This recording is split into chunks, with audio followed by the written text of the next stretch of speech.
Bonjour les filles, alors bienvenue sur ma chaîne YouTube Fosnati. Donc ça fait déjà 2 mois que je ne vous ai pas posté de petites vidéos, mais c'était pour la bonne cause. J'en parlerai dans une prochaine vidéo où je vais vous présenter un petit peu mes projets personnels et aussi enfin ma petite boutique. Donc, voilà. Mais revenons à un sujet qui, je pense, va plaire à pas mal de filles et de femmes. Voilà, donc je vous parle de la cup 2 ans plus tard. Alors, on revient sur la cup, ma fameuse cup menstruelle, voilà, que je vous représente ici. Voilà, alors le nom de ma cup, c'est une Mamie Cup, voilà, taille M. Voilà. Alors, il y a des tailles. Alors, je reprends un petit peu tout depuis le début. Pour celles qui n'ont pas encore vu ma première vidéo, mais je reprends un petit peu tout. Alors, la cup menstruelle est un récipient, en fait, qu'on peut insérer dans le vagin en pliant comme ceci. Donc, en fait, il faut faire rentrer dans la cavité comme ça. Voilà, et il faut pousser à fond. Donc, la languette que vous voyez ici est un tout petit peu plus longue. Donc, il faut mesurer et couper la partie de la languette là pour ne pas avoir de gêne au niveau de l'entrée du vagin. Donc, lorsque vous avez entré la cup dans le vagin, voilà, donc elle se positionne comme ceci dans votre vagin. Donc, en fait, elle va récupérer tout le flux menstruel. Voilà, donc vos règles chaque mois. Voilà. Pour la retirer, il vous suffit de tirer au fur et à mesure, tout doucement, bien sûr les filles, tout doucement, et vous retirez et vous maintenez la coupe comme ça pour sortir et la vider par la suite dans les toilettes. Mais apparemment, ce n'est pas le cas pour beaucoup d'entre vous. Donc, j'ai fait un petit peu de listing par rapport à vos questions. Voilà, donc on va en discuter. Et voilà. Donc la cup, à la base, il y a différentes tailles. Il y a une taille pour les femmes qui n'ont pas encore eu d'enfant, avec un flux petit, un flux moyen et un flux énorme. Je ne sais pas si c'est comme ça qu'on peut dire ça, mais un grand flux. Donc c'est la plus grande taille. Il y a un flux M pour un flux moyen. Donc généralement le flux moyen correspond à un flux très important au début des jours de règles et vers la fin diminue petit à petit. Et vous avez une autre petite taille, donc la taille S, c'est pour les tout petits flux. Voilà. Donc et pour les femmes qui ont déjà eu des enfants, exactement la même chose, sauf que la cup, elle est un tout petit peu plus grande, plus large au niveau du diamètre, de la grandeur. Voilà, parce que votre utérus, après avoir eu des enfants, votre utérus s'est agrandi. Donc, si vous ne travaillez pas votre vagin avec ce qu'on appelle des yoni eggs, ce sont des petits œufs voilà, qu'on insère dans le vagin et en fait on contracte, on travaille le muscle du vagin pour se rétracter. Et puis il y a toute la partie gynécologique que je ne vais pas vous détailler, mais il y a possibilité aussi de retravailler son vagin pour que vos vagins deviennent, on va dire, taille avant enfant. Voilà. Donc, pour les femmes qui ont eu des enfants, il y a aussi 3 tailles. Il y a une taille S, M et XL. Voilà, mais un tout petit peu plus grand par rapport à votre vagin. Donc, lorsque vous allez regarder sur différents sites pour acheter votre Mamie Cup, vous allez voir, c'est super bien détaillé. Normalement, c'est censé être super bien détaillé et normalement, vous êtes censé avoir toutes les informations pour pouvoir acheter votre cup en toute sécurité et ne pas avoir une taille trop petite ou trop grande. Si elle est trop grande, ben, il faudrait juste la vider un peu moins que la normale. Donc, je viens vite fait sur vos questions. Alors, les premières questions ont été sur Instagram. Donc, on m'a demandé sur quel site les commander. Alors, pour commander les cups menstruels, vous avez Maluna Easy Cup, mon monde bio, Lady Cup.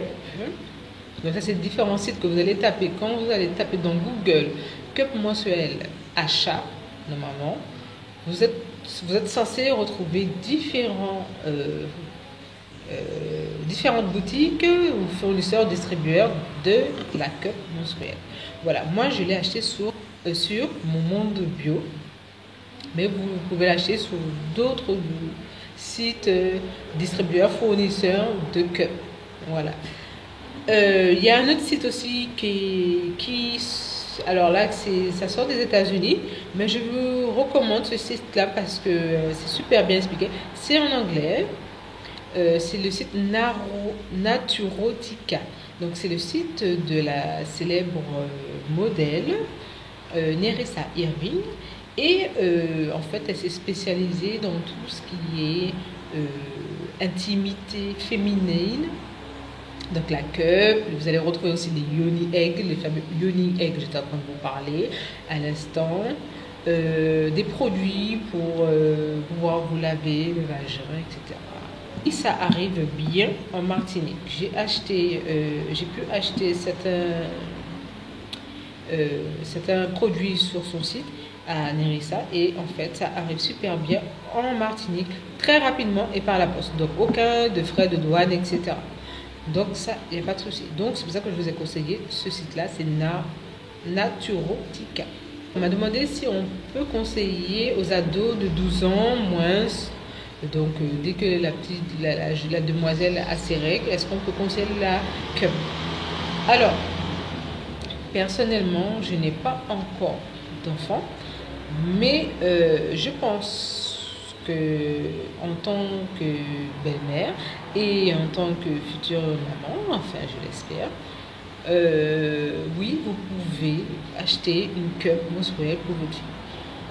Alors, tout d'abord, ce que je vous invite à faire, c'est de parler avec l'enfant, avec votre fille, de parler de son corps, etc.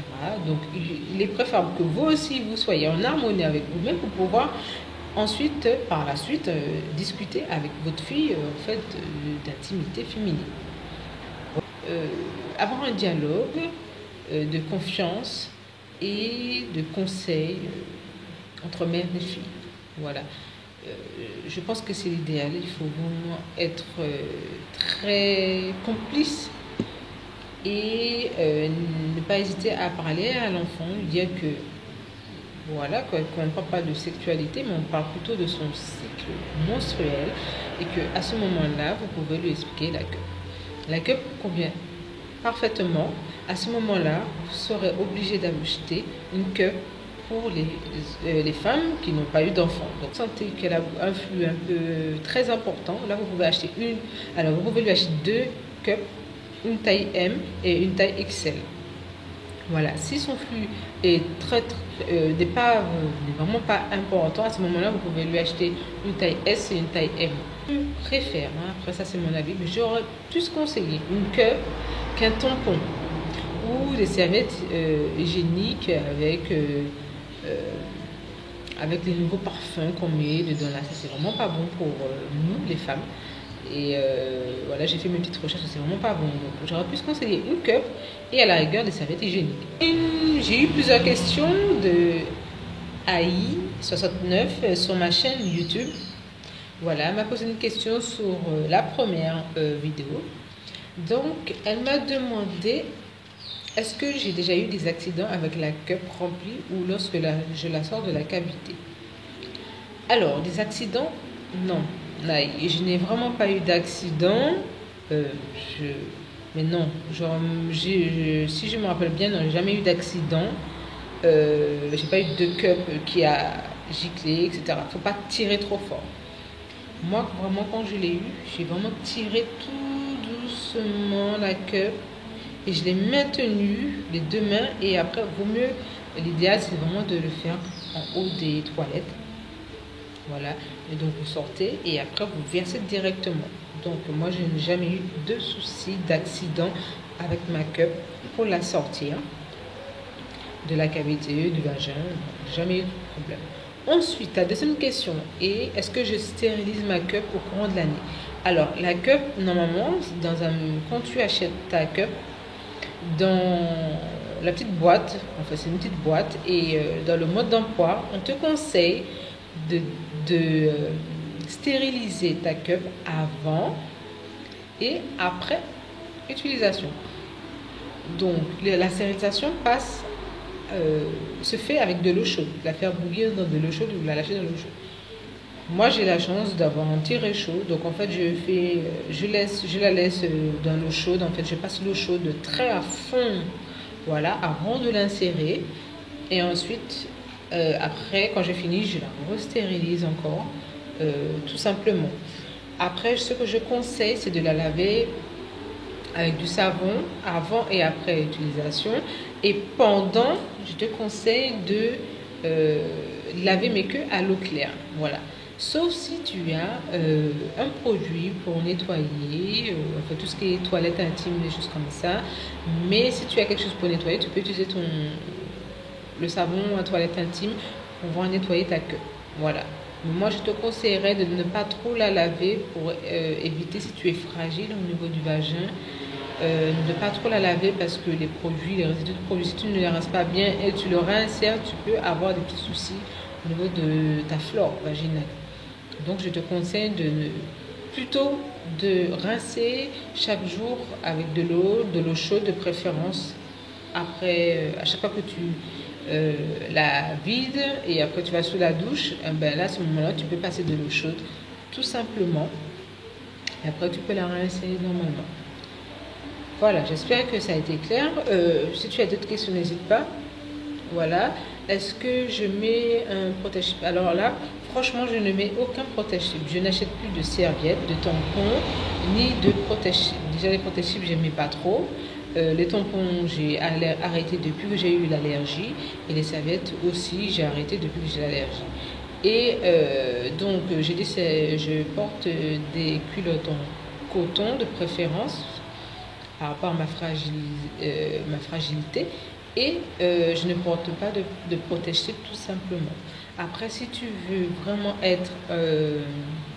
te sentir vraiment bien, tu peux mettre un protège-chip durant les premiers mois d'utilisation et après, au fur et à mesure que tu auras pris la main, quoi, en fait, là, à ce moment-là, tu pourras arrêter les protège-chips s'il faut. Voilà. Ensuite, est-ce que je ressens une gêne lorsque je la sors? Non, du tout. Je ressens aucune gêne. Je pense que si la gêne, tu la sens, c'est plus par rapport, je pense que tu dois avoir soit une irritation au niveau de la cavité. Mais je n'ai jamais ressenti de gêne pour sortir la cup. La seule fois où j'ai ressenti vraiment une gêne, c'est quand lorsque j'insère ma cup, voilà, et des fois si le bout, en fait, la petite languette, si ma cup est mal positionnée, ça peut un petit peu être sur les parois et ça peut un petit peu me râper, en fait. On va dire râper, mais c'est là, à ce moment-là, que je peux avoir la gêne. Donc si j'ai une gêne à ce niveau-là, en fait, je déplace ma cup pour vraiment que ma cup soit vraiment comme ceci dans le vagin. Donc ça donnerait à peu près ça. Voilà, donc il faut vraiment que ce soit au milieu sans que tu aies de gêne. Voilà. Un autre conseil, je vous redonne ce conseil-là pour insérer votre cup. Vous pouvez aussi mettre un petit peu d'huile de coco autour pour pouvoir insérer votre cup dans le vagin. Voilà. De l'huile de coco pure, bio et voilà. Ou sinon, vous pouvez directement le faire avec les bourrichons. Tout simplement. Ensuite, est-ce que j'ai déjà eu des fuites? Alors, les fuites, j'ai eu quelques fuites, mais ce ne sont pas des grosses, importantes fuites. Les fuites étaient plus dues à... j'ai dû peut-être mal insérer la cup. Je dois en avoir pas beaucoup, mais en fait, quand j'ai eu les petites fuites, c'était vraiment parce que la cup était mal insérée. Voilà, mais après, il suffit juste de la bouger, en fait, de bien l'insérer pour que ce soit bien au milieu pour éviter les fuites. Après, je n'ai pas eu de grosses fuites, hein. C'est des toutes petites gouttes de sang, des choses comme ça, mais après, si on bouge un petit peu la cup au niveau du vagin, etc. Normalement, ça s'est passé nickel. Quel conseil que je peux donner à une novice après 2 ans? Voilà, alors quel conseil que je peux vous donner qu'on ne nous dit pas forcément? Alors, le premier conseil que je peux vous donner, c'est même pas un conseil, c'est une constatation, voire même c'est quelque chose de super. Alors, quand vous allez à la mer ou la rivière ou à la piscine, ce que j'apprécie énormément avec la cup, c'est que contrairement au tampon, qui est un petit filament, donc l'eau est absorbée par le filament du tampon et l'eau. Voilà. Vous pouvez vraiment aller à la mer, à la rivière, faire du camping avec votre cup. Donc ça, c'est nickel. Ensuite, donc moi personnellement, je conseille vraiment la cup à ce niveau-là. Si vous voulez aller à la mer, rivière, piscine, pour vos vacances, la cup elle est super. Ensuite, les conseils. Alors, les conseils que je peux vous donner. Si vous avez un petit peu peur des fuites, vous pouvez appliquer un protège-slip. Voilà, de préférence, porter des culottes en coton. Voilà. Les culottes au coton, elles ont quand même tendance à absorber quand même avant que... vous savez, les filles, des fois, on peut avoir des belles fuites quand la règle commence à arriver. Elle arrive comme une petite fleur. Donc, la culotte en coton absorbe. Donc, je vais vous redire la même chose, mais en fait, quand vous allez retirer la cup, prenez votre temps pour retirer. N'allez pas aux toilettes pour vous retirer le truc. C'est sûr que là, vous allez vraiment avoir un problème. Il faut prendre votre temps pour retirer la cup. Et il vaut mieux le faire en haut de la cuvette des toilettes. Comme ça, vous êtes sûr que ça ne gicle pas n'importe où, etc. Moi, quand j'ai lu et regardé des vidéos où les filles m'ont raconté que la cup, elle a giclé de partout, alors là, je ne sais pas, vraiment pas comment elles ont dû faire ça. Parce que, normalement, comment vous dire, tout ce qui est intimité, les règles, tout ça, on a tendance à se cacher, à faire en sorte que personne ne sache qu'on a nos règles, etc. Et quand je vois, je lis que les filles, elles ont eu des soucis de fuite ou la cup qui a glissé entre leurs mains, etc. Là, franchement, ça me fait un peu bizarre, quoi, parce que moi, j'ai jamais eu ce problème-là. C'est sûr que je prends vraiment mon temps. Vous allez aux toilettes, donc prenez votre temps. Et oui, ça c'est un conseil que je peux vous donner.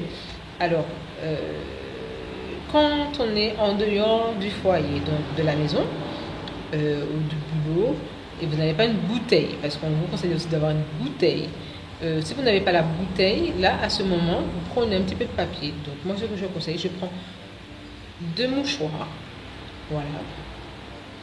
Donc, j'enlève ma cup, je verse la cup dans la cuvette des toilettes. Après, je passe le mouchoir. En gros, quoi, il faut nettoyer, mais vous nettoyez le gros. Et là, à ce moment-là, vous pouvez le réinsérer. Voilà. Ce n'est pas dégueulasse, ce n'est pas... je pense pas que je puisse avoir plus de problèmes, plus de soucis au niveau de ma flore vaginale que ça. Donc, un lavabo dans les toilettes, ça, c'est nickel. Parce que là, vous pouvez faire vos petites affaires tranquillement, il n'y a pas de souci. Mais si vous n'avez pas de lavabo dans les toilettes, à ce moment-là, vous prenez un mouchoir, vous nettoyez, tout simplement, vous prenez votre temps, vous nettoyez votre cup et après, vous pouvez la réinsérer, vous nettoyez vos doigts après, voilà, et puis après, vous pouvez nettoyer vos mains, etc., sans problème. Ça, c'est si vous ne partez pas avec une bouteille. Mais si vous partez avec une bouteille dans les toilettes, ça va faire un petit peu bizarre. Donc, moi, je vous conseille de plutôt jouer sur les mouchoirs et les papiers toilettes. Mes impressions au bout de 2 ans, moi, je trouve que c'est vraiment nickel. Je pense m'en acheter au moins 2. Une Voilà, c'est raisonnable. Donc je pense que je vais m'en racheter exactement la même, une deuxième. Au cas où si celle-là je la sens un petit peu fatiguée, ben, je prendrai une deuxième. Voilà.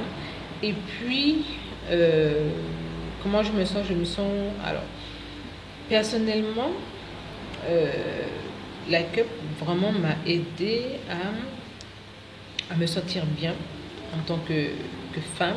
Et au niveau, avec les règles, tout ça, je me sens déjà beaucoup plus à l'aise, beaucoup mieux dans ma vie, tout simplement. Pourquoi? Je pense que c'est le fait d'être en harmonie et d'être en contact avec euh, mon vagin. Voilà, donc je sais pas, j'ai trouvé que j'étais plus en harmonie à l'heure actuelle, aujourd'hui, en 2017, avec mon vagin, avec mon corps, avec mon appareil reproducteur, avec mon utérus, que par rapport à avant, quand j'avais ma serviette, quand j'avais mon tampon, parce que on a tendance à dire, ah oui, quand on a des règles, c'est sale, c'est dégueulasse, mais en fait, c'est vraiment pas sale. En fait, j'ai lu beaucoup de choses. Et en fait, on nous a appris un petit peu à nous détester, nous, en tant que femmes, nous détester nos règles, détester beaucoup de choses.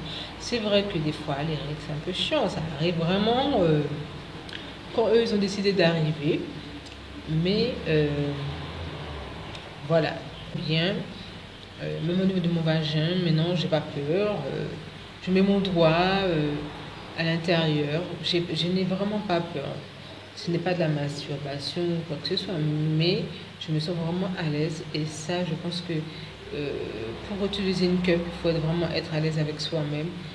Et se dire que c'est ça, c'est son corps. Donc si nous-mêmes, déjà, en tant que femmes, nous ne sommes pas en harmonie avec nous-mêmes, comment peut être en harmonie avec notre compagnon, notre mari, voilà quoi. Donc, ou même l'expliquer à une jeune, une petite fille d'utiliser une cup. Donc, moi, le conseil que j'aurais pu vous donner, c'est retravailler sur vous-même, retravailler sur votre corps, repartez à la découverte de votre corps, de votre vagin, de votre utérus. Et je suis sûre que la cup, quand vous allez utiliser la cup, je pense que ça va aller nickel. Voilà. Donc voilà, je veux finaliser cette vidéo. Avoir honte d'être une femme, d'avoir honte de son utérus, d'avoir honte d'avoir des règles. Bien au contraire, soyez fiers de tout ça. Voilà, je vous fais tout plein de bisous les filles. Et je vous dis à la prochaine dans une nouvelle vidéo. Ciao ciao.